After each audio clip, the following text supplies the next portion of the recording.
Hello guys, today I'm going to tell you about that LOXI token. Now before we start the video, let's hear my legal disclaimer. This video is only for educational purpose. Do your own research for the investing. According to the white paper, LOXI launched on 28 July 2026. LOXI is a fixed supply ERC20 token deployed on Robinhood chain, a layer 2 network built on the Arbitrum technology stack.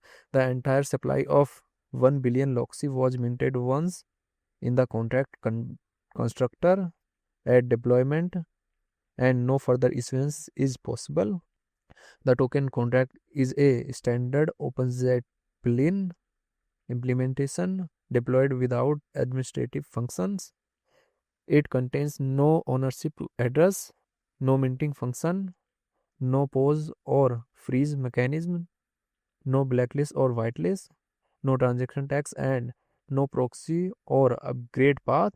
Review of the deployed bytecode confirms that absence of delegate call and self-construct instructions, meaning the token's behavior cannot be modified after deployment.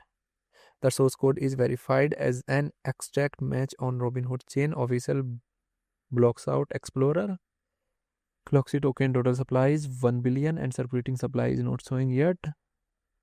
LOXI token is listed on Uniswap V3 and other exchanges. If I share my opinion with you, then this project up to 60% chances that it is a legit or good project. So guys, don't take my opinion as a financial advice. Do your own research for the investing. Thanks for watching.